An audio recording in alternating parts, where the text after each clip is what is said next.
नमस्कार विद्यार्थी मित्रांनो, उमेद IAS अकॅडमीच्या ऑनलाईन प्लॅटफॉर्मवर तुमचं सर्वांचं स्वागत आहे. तर मित्रांनो, आपली परीक्षा आता 4 दिवसावर आलेली आहे. आता प्रत्येक जण त्या टेन्शन मध्ये आहे की परीक्षा बाबा 4 दिवसावर आले, कट ऑफ किती लागतो. तर मित्रांनो, सगळ्यात महत्वाचा एक टॉपिक आहे आपला ह्या प्री मधला, तर तो मॅथ्स. मॅथ्स मध्ये बघा कसं आहे, 20 प्रश्न आहेत. आणि हे 20 प्रश्न काय होतंय आपलं प्रत्येक विद्यार्थ्याचं, मी ऍक्च्युली तुम्हाला सांगतो की 24 आणि 25 ह्या दोन्ही पण कंबाईनच्या परीक्षा दिलेल्या आहेत. आणि त्याच्यामध्ये अ, गोष्ट लक्षात घ्या की पहिले 80 प्रश्न सोडवून आपल्याला जेव्हा मॅथ्स आणि बुद्धिमत्ता हे जो टॉपिक आहे त्याकडे जेव्हा आपण जातो, तेव्हा आपला घड्याळाची कशी टिक टिक टिक टिक वाजलेली असते आणि एक 10-15 मिनिटं नॉर्मल विद्यार्थी असतील तर बघा त्यांना काय होतंय की 10-15 मिनिटं वेळ शिल्लक राहतो. तर मित्रांनो, आपण लक्षात घ्या, तुम्ही एवढी प्रॅक्टिस केलेली आहे, एवढ्या टेस्ट सिरीज दिलेल्या आहेत, तर स्वतःवर एक विश्वास ठेवला पाहिजे. आणि त्याच्यानंतर जेव्हा ह्या टॉपिक कडे येतो ना आपण मित्रांनो, गणित आणि बुद्धिमत्ता, तर हे जे 20 प्रश्न असते, 20 प्रश्नापैकी जर तुम्ही मित्रांनो 15 प्रश्न बरोबर आणले, 15 प्रश्न जर तुम्ही बरोबर आणले मित्रांनो, तर काय होतंय बघा, तर डायरेक्ट तुम्ही कट ऑफ लाईन क्रॉस करून 5 मार्क प्लस राहता. पण हे 15 बरोबर आणण्यासाठी काय केलं पाहिजे? अभ्यास सर्वांनी किती खूप चांगल्या प्रमाणात केला आहे. तुम्ही आजपर्यंत मॅथ्स एवढी प्रॅक्टिस केली असेल मित्रांनो, की खूप सारं मॅथ्स प्रॅक्टिस केलेले आहे हे.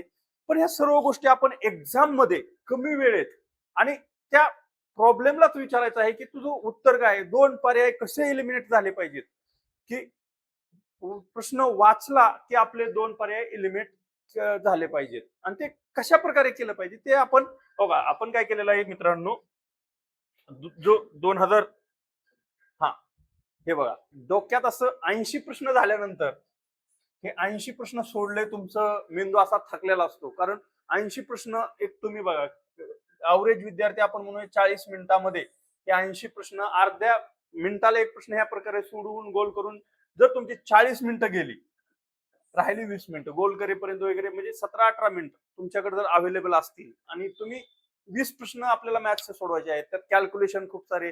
आणि व्हरायटी ऑफ विद्यार्थी कसे आहेत, आर्टचे आहेत, काही कॉमर्सचे किंवा काही सायन्सचे बॅकग्राऊंड, त्यांना काही प्रॉब्लेम येणार नाही. पण जे आर्ट आहे, ज्यांना गणिताची भीती आहे, तर ह्यांनी खूप सारे प्रॅक्टिस केले की एवढे गणिताला तुम्ही वेळ दिलेला आहे.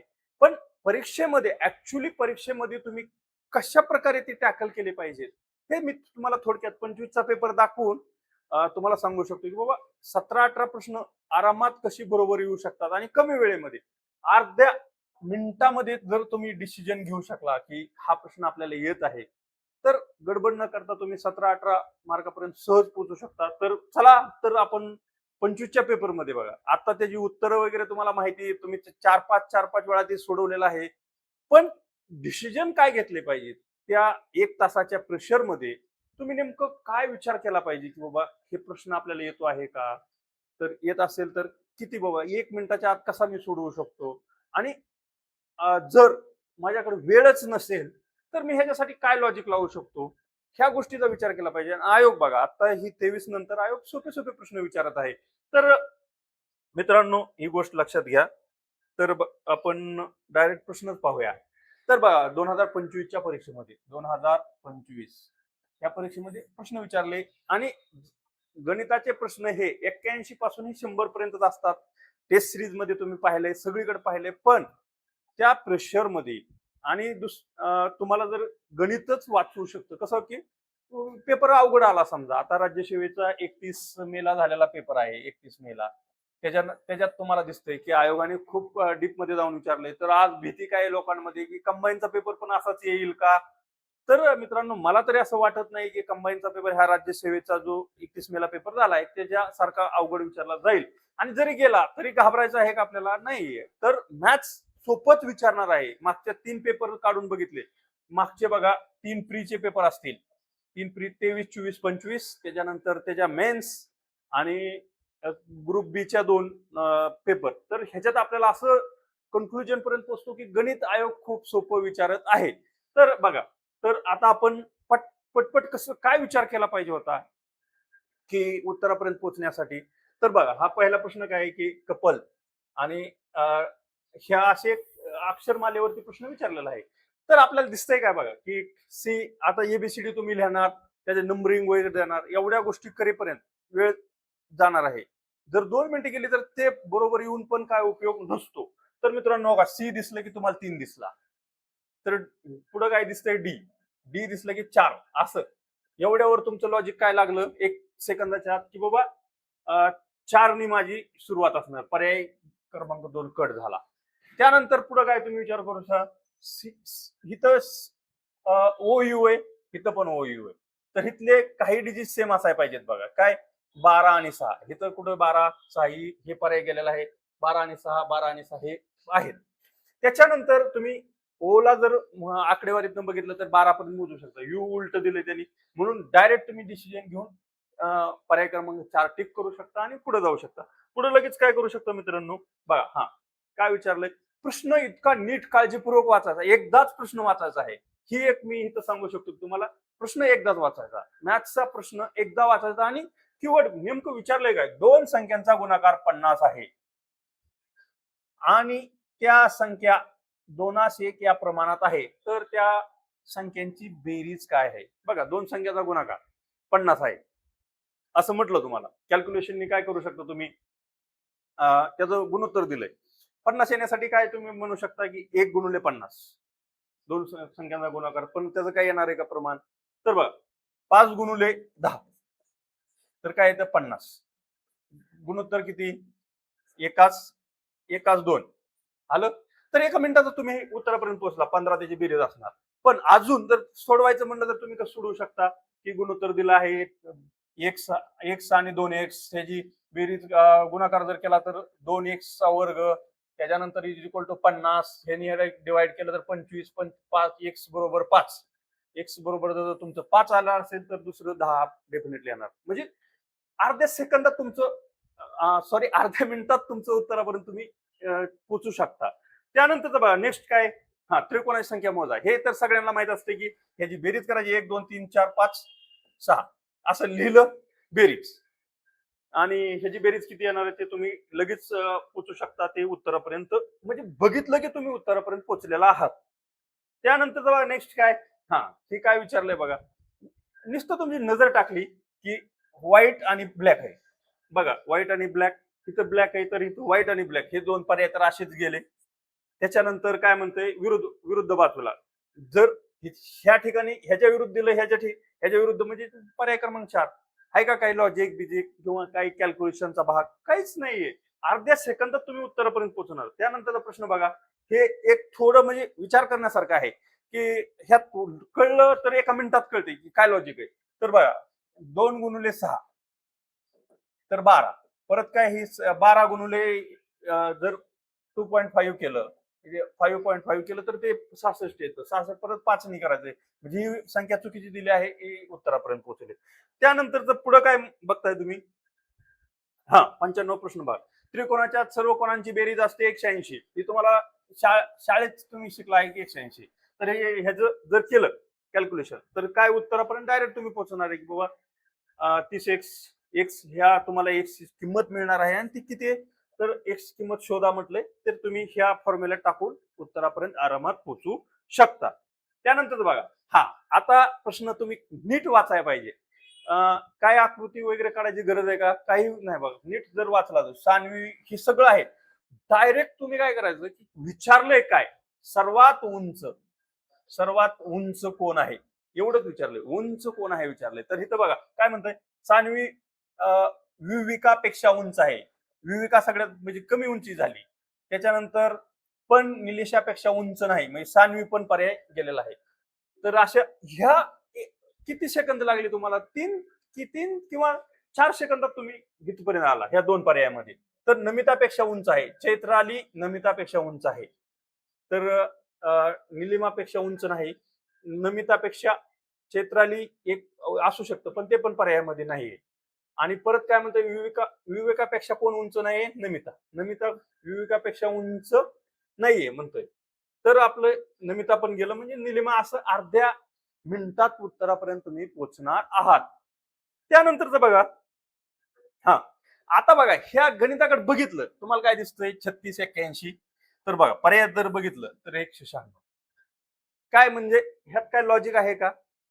म्हणजे जर तुम्हाला शेवटचे 5च मिनिटं आहेत, 5 मिनिटं म्हणण्यापेक्षा 2 मिनिटं राहिले आहेत, एक्झामिनर तुमच्याकडे पाहत आहेत की पेपर द्या, आता मी पेपर घेणार आहे आणि असं गणित तुम्हाला दिसलं, तर बघा लॉजिक काय 36-81, तर काहीतरी वर्ग वर्गाच्या संबंधित उत्तर असणार म्हणून 96 असं लिहू शकता. त्याच्यानंतर जर विचार केला थोडाफार तुमच्याकडे थोडा जास्त वेळ असेल, तर बघा 6चा वर्ग इथं दिलेला आहे, हे ह्या दोघांचा मिळून इथं वर्ग दिलेला आहे, अंतर विचारलंय काय या दोन्हींचं मिळून काय येऊ शकतं, अ, अ, ह्या दोन्हींचं इथं विचारलेलं आहे, तर 6 आणि 14चा वर्ग 196 अशा प्रकारे. त्यानंतर बघा, हा डाव्या रांगेत उजव्या रांगेत कोण आहे, ही असली गणित आली ना ही डायरेक्ट चित्र काढायचे, त्याच्याहून थोडं स्टेटमेंट नीट वाचायचे. बघ 21 मुली, ह्या 21 मुले आहेत. त्यानंतर जेव्हा मोनिका मोनिकाला उजवीकडे 4थ्या स्थानावर हलवले, ही कुठेतरी बसलेली असणार अशी, तिथून काय केलं त्याला 4थ्या स्थानावर इकडे हलवलं, तेव्हा ती काय होते, डाव्या बाजूने 12व्या क्रमांकावर आहे. डावी उजवी तुम्हाला माहिती आहे, डावी आपल्या हाताचे जे असते त्याच्यानुसार आपण बघू शकतो, त्याच्यावरून लगेचच 12व्या स्थानावर जाते, म्हणजे ही इकडे हलवल्यानंतर ही 12व्या स्थानावर येते. तर आधीचं स्थान काय असेल तर ते तिथनं लगेच लॉजिक लावून आपण उत्तरापर्यंत सहज पोहोचू शकतो. त्यानंतरचं बघा काय, हा आता हे बघा, गणित वाचलं, गणिताबद्दल काय विचार करायचा ते ठरवलं की 1 ते 100 अंकामध्ये असे किती अंक आहेत 4ने पूर्ण भाग जाणारे, आणि त्यात 4 सुद्धा हा अंक असावा, म्हणजे 4×10=40, 40×2=80, 20 झाले, आणि तिथनं अजून काही 20, 22, 25 अंक असतील की 4ने भाग जाणारे, पण त्यात ते काय म्हणतात 4ने त्यात 4 अंक असावा. तर बघा 4च्या पाड्यात जर बघितलं तुम्ही कुठं 24 एक अंक मिळतो, पण मला सांगा मित्रांनो, जर तुम्हाला 100 पर्यंत 20च्या आसपास आकडे मिळतात, तर त्यात 4 असणं किती शक्य आहे का? नाहीये. 16 असणं आहे का? 10 असणं आहे का? 7 अंक, म्हणजे लॉजिकली तुम्ही 7 मारून येऊ शकता. हे 90 नंबरचं गणित वाचायचं छानपैकी. वाचल्यानंतर एक गोष्ट लक्षात घ्या, कीवर्ड सापडला की तिथं थांबायचं आणि उत्तरापर्यंत जायचं, कॅल्क्युलेशन वगैरे करत बसायचं नाही आहे. तर बघा काय विचारलंय, 10 पुस्तकांची सरासरी किंमत 16 आहे, आणि त्यातील 8 पुस्तकांची किंमत 9.5 आहे, आणि पुढे काय म्हणतात, राहिलेली 2 पुस्तक बघा 16 वगैरे, ही कॅल्क्युलेशन केलं तर आपली नक्की 2 मिनिट जाणार आहे. पण आपण लॉजिकने कसं जाऊ शकतो तर बघा, तर पुस्तकांपैकी एका पुस्तकाची किंमत, 2 पुस्तकं राहिले त्याची एका पुस्तकाची किंमत 40% अधिक असल्यास त्या 2 पुस्तके प्रत्येकी किंमत विचारलेली आहे मित्रांनो. तर गणित तुमच्या लक्षात आलंय, त्या गणित लक्षात आल्यानंतर काय केलं आपण, की कीवर्ड काय 40%, 2 पुस्तकांपैकी एका 40%. तर बघा मित्रांनो, पर्यायाकडे जायचं, 25 आणि 12, 13 राहिले, तर असं होऊ शकतं का 40%? अजिबात नाही, हे पण गेलं. त्यानंतर 49 आणि 35 मध्ये फरक, तर एकाची 35 असेल तर त्याची इन्क्रुमेंट 40 होऊ शकते का? तर हे पण पर्याय गेला. तर ह्या 2 पर्यायामध्ये 30 आणि 18, 18 आणि 30चा फरक 12, 12 हे 18चं किती, 60%, 60% आहे, म्हणजे डिफरन्स किती येऊ शकतो, 40%. म्हणजे उत्तरापर्यंत आपण डेफिनेटली पोहोचलेलो आहोत. त्यानंतर बघा नेक्स्ट, हा हा तर 89 नंबरचं हे बघा, हे गणित करण्यासाठी वेळ लागणार आहे, कॅल्क्युलेशन खूप मोठे आहे, तर आपण काय केलं पाहिजे, लॉजिकनी उत्तरापर्यंत कसं पोहोचू शकतो बघा. 3 पुरुषांनी केलेल्या कामाचे प्रमाण 5 मुलांनी केलेल्या कामा इतकेच आहे, म्हणजे 3 पुरुष बरोबर 5 मुले असं दिलंय त्यांनी. तसेच 5 महिलांनी केलेल्या कामाचे प्रमाण 5 महिला बरोबर 8 मुले, आणि केलेल्या कामा इतकेच आहे. जर ते काम पूर्ण करण्यासाठी 12 पुरुष 14 मुले यांना 24 दिवस लागत असतील, तर ते काम काम पूर्ण करण्यास 9 पुरुष 15 महिला आणि 12 मुले यांना किती दिवस लागतील असं विचारलेलं आहे. तर बघा 24 जर इथं दिलंय त्यांनी सरळ सरळ, तर आपलं उत्तर काय पाहिजे, 24च्या कमी पाहिजे मित्रांनो. तर हे बघा 26 गेलं, त्यानंतर काय आपण म्हणू शकतो 20 पण लय त्या जवळ आहे, ते पण गेलं. मग ह्या दोन्ही मधलं तुमच्याकडे वेळ नसेल तर दोन्ही मग डायरेक्ट तुम्ही पर्याय 16 मारू शकता किंवा 18 मारू शकता. म्हणजे उत्तरापर्यंत ह्या गणिताला जर कॅल्क्युलेशन करून जर आपल्याला करायचं म्हणलं तर नक्कीच 2 मिनिट लागतील. म्हणजे अशी गणित तुम्ही शेवट करायचे आहेत. तर हे सोडून तुम्हाला माहिती आहे 16 उत्तर आहे कसं आलं ते, तर फक्त मी तुम्हाला लॉजिक इथं सांगितलेलं आहे मित्रांनो. त्यानंतरचा बघा नेक्स्ट पुढील प्रश्न बघा काय हा वर्ष 2024 मध्ये मोबाईल वापरणाऱ्यांची टक्केवारी 43% वरून 65% झाली. तर 43%च्या तुलनेत म्हणजे 65 आणि 43 मधला फरक तुम्ही पहिलं पटकन काढून घ्यायचा आहे. 65 कसं 45 55 65 20 आणि 2 22. तर 43 आता बघा काय अजून लॉजिक वापरू शकता तुम्ही. 43 च्या 22 किती पट आहे तर 50च्या आसपास असते. 80 तर लय दूरची गोष्ट झाली. 22 तर टक्के खूप कमी झालं. 45 खूप कमी झालं. म्हणजे 51% असं उत्तरापर्यंत तुम्ही पोहोचलात. पण असा विचार करायचा आहे. नाहीतर काय होईल की सोडवायचं म्हणलं तर सोडवून उत्तर आरामात येणार आहेत. पण आपल्याकडे वेळ आहे का तर वेळ नाहीये. म्हणून हे आपण 51 पर्यंत सहज पोहोचलेलो आहोत. त्यानंतर बघा आता ही ह्या आयोगाने ह्याचं उत्तर चुकीचं दिलेलं आहे. आपल्याला सगळ्यांना माहिती आहे. त्यामुळे ह्याचं उत्तर 60 ही ह्या दोन्ही जर तुम्ही रेशो बघितला 12 आणि 13च्या पाड्यात कुठं तर आहे बाबा 4 तेरे तेर त्रिक 39 तेर चौक 52 असं असतंय. तर ह्याचं जर विचारलं तर किती टक्के तर ते 60% आयोगाने दिलंय. पण हे उत्तर आणि हे मॅथ्स मध्ये ऍक्च्युली कॅन्सल व्हायला पाहिजे होतं. पण तरी पण आपल्याला जर परीक्षेत कळलं की 4 एक आहे तर तुम्ही ही दोन पर्याय लगेचच काढून टाकू शकता. आणि ह्या दोन पर्यायामधलं एक मारा 60 म्हणजे जर जास्त विचार केला तर 60 पर्यंत तुम्ही सहज पोहोचता. त्यानंतर बघा आता काय विचारलंय बघा आता असे पर्याय दिसतात आपल्याला 60 70.6 71.6 75. तर मित्रांनो डोळे दाखवून काय करायचं असं एक्झामिनरच्या डोक्यात कधी येऊ शकतं की असे पॉइंट मध्ये उत्तर देण्यात ते उत्तर असण्याचे जवळपास 90% चान्स असतात. म्हणून जर तुमच्याकडे वेळच नाही तर दोन पर्याय काढून टाकले आणि 70.6 का 71.6 तर ह्यातलं तुम्ही एक मारून द्यायचे.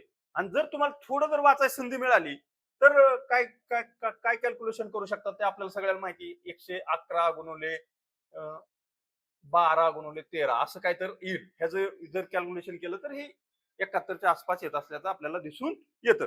त्यानंतरच बघा हा आता अशा प्रश्नामध्ये ना टोटल तुम्हाला फॉर्म्युले नक्कीच माहित पाहिजेत की दंडगोलाचा फॉर्म्युला काय आहे, पृष्ठफळाचा काय आहे, 2 पाय आर एच असतो किंवा त्याचं क्षेत्रफळ पाय आर स्क्वेअर एच ह्या फॉर्म्युल्यामध्ये टाकून ह्या किमतीवरून आपल्याला जे काय मिळेल ते उत्तर. आणि जर असे प्रश्न आपण शेवटी ठेवायचे आहेत कारण हे जर तुम्ही करत बसला तर 2 मिनिटापेक्षा जास्त वेळ तुमचा जाणार आहे. त्यानंतर बघ आता हे खूप गमतीशीर प्रश्न असतात की काय आयताचे क्षेत्रफळ तुम्हाला काय माहिती ए गुणुले बी असं डायरेक्ट तुम्हाला माहिती असतं की आयताचं क्षेत्रफळ बाजू गुणुले रुंदी. तर ह्यांनी काय केलं 5% कमी केलं आणि 10% 5% वाढवलं आणि 10% कमी केलं. तर काय होणार आहे ऍक्च्युली काय होतंय बघा 10% कमी केलं म्हणजे कमीत. जर तुम्ही 10 घेतलं 10 गुणुले 10 तुमचं चांगलं ह्याच्यावरती कमांड आहे की बाबा 5% कमी केलं म्हणजे 10चं 5% किती त्याच्यानुसार जर केलं तर डायरेक्ट तुम्ही उत्तरापर्यंत पोहोचू शकता. असं म्हणजे ए गुणुले बी किंवा 100 घेतलं 100 गुणुले 100 आणि परत काय केलं त्यांनी 5% 105 गुणुले किती 10% कमी केलं 90. ह्याचा गुणाकार येईल आणि ह्याचा येईल गुणाकार त्याच्यानुसार तुम्ही करू शकता. त्यानंतरचं बघा हा काय एका रेखामा तलावाचा निश्चित पाण्याने भरला आहे. निश्चित गतीने पाणी भरणे एक तलाव आहे तो एवढ्या टायमात एवढा भरला जातो. 5 पैकी 3 भाग 8 तासात भरले जातात. तर पूर्ण 5 भाग भरायला किती वेळ लागते एक्स. ह्याचं कॅल्क्युलेशन जर केलं तुम्ही त्याचं 8 गुणुले 5 डिवाइड बाय 3 तर ते किती 40 डिवाइड बाय 3 येईल. 40 डिवाइड बाय 3 आल्यानंतर काय करू शकता बघा तुम्ही की ते 39 3 असं. तर बघा 13 तास आणि ह्याचं जर कन्व्हर्जन करायचं ना मित्रांनो 3/60 केलं तर 20 मिनिटं 13 तास 20 मिनिटं. पण त्यांनी काय विचारलंय अजून किती वेळ लागेल म्हणून हे उत्तर असं. त्यानंतर बघा हा 82 प्रश्न हे सलग संख्यांचं वगैरे तुम्ही एका सेकंदात कसं करू शकतात की समसंख्या आहेत. किती समसंख्या आहेत बाबा की समसंख्येचं कसं असतं आपल्याला माहिती एक्स अधिक 2 एक्स अधिक 3 4 ह्या प्रमाणात ते वाढल्या जातात. तर काय विचारलंय त्यांनी की 150 ह्या समसंख्यांची बेरीज आहे. तर जर कॅल्क्युलेशन करून तुम्ही कसं करू शकता 2 6 इथे पुढे 6 येईल इथं पुढे 8 येईल आणि इथे 10 येईल. त्याची बेरीज किती येऊ शकते 20 30 येऊ शकते 30. 120 डिवाइड बाय जर 6 केलं तर पहिली संख्या 20 येईल त्यानुसार जर तुम्ही सोडवलं तर तुम्हाला ते उत्तर आरामात मिळून जाईल. आणि बघा लास्ट प्रश्न काय आहे? खालील दिल्या 15 संख्यांची बेरीज. आता ह्यात कन्फ्युजन होण्यासारखं काय आहे का? ही तुम्हाला संख्या दिसती. तर ही काय असू शकतं? एक 2/-3 असं जर केलं, तर ह्याचा गुणाकार काय येतो? हे जर सॉल्व्ह केलं तुम्ही असं, तर ह्याचं हे येतं की बाबा 2 × 3. तर तुम्हाला माहिती आहे, आता बघा पुढे हे दिलंय, म्हणजे इथं अधिक असेल, तर हे दोन्ही कट होणार. म्हणजे लास्ट संख्या काय येऊ शकते? 15 म्हणलंय. तर बघा पहिली काय 1, 2, 3. तर 15वी काय असू शकते? 1 लिहिलं, 16, 17. तर आपल्याला डायरेक्ट काय येईल? 1 मायनस हे दोनच संख्या राहणार आहेत. तर ह्याचं जर सॉल्व्ह केलं तर डायरेक्ट तुम्ही उत्तरापर्यंत पोहोचू शकता. अशा प्रकारे बघा. म्हणजे आता कॅल्क्युलेशन किती केलं पाहिजे? शेवट कन्क्लूड मी काय सांगतोय मित्रांनो, तर लक्षात घ्या, की गणित सोडवताना आधी तुम्हाला गणित समजलं पाहिजे, की नेमकं मला काढाय काय सांगितलं आहे. आणि सर्वात प्रथम तुम्ही तेच करायचंय मित्रांनो, की मला विचारलंय काय? विचारलंय काय हे जर तुम्हाला कळालं ना, तर तुम्ही तिथं 50% उत्तरापर्यंत पोहोचलेला असतात. आणि त्याच्यानंतर मग विचारलंय काय हे कळल्यानंतर तुम्ही उत्तरापर्यंत पोहोचू शकता. बघा अशा प्रकारे जर तुम्ही येणाऱ्या उद्या 14 जूनच्या परीक्षेमध्ये जर अशा प्रकारे आता तुम्ही एवढा अभ्यास केलेला आहे, फक्त तुम्हाला वेळेचं बंधन आहे. वेळेचं बंधन आहे, की बाबा वेळ तुमच्याकडे खूप कमी आहे. तर ह्या पद्धतीने जर तुम्ही पेपर सोडवला तर मिनिमम तुम्हाला 15 मार्क इथे येणारच आहेत. आणि 15 मार्क जर तुम्हाला येत असतील तर 1/4 कट ऑफ लाईन तुम्ही इथंच क्रॉस केलेलं आहे मित्रांनो. तर अशा प्रकारे तुम्ही सॉल्व्ह करा. आणि बाकी जर तुम्हाला काही शंका असतील वगैरे काय, तर उमेद आय एस अकॅडमीचं जे नंबर दिलेला आहे त्यावर तुम्ही कॉल करू शकता. आणि विविध जे उमेद आय एस अकॅडमीचे प्रोग्राम चालतात त्याबद्दल तुम्ही मित्रांना सांगा. आणि युट्यूब चॅनलला तुम्ही लाईक करा, सबस्क्राईब करा आणि मित्रांना त्याबद्दल तुम्ही सांगू शकता. धन्यवाद.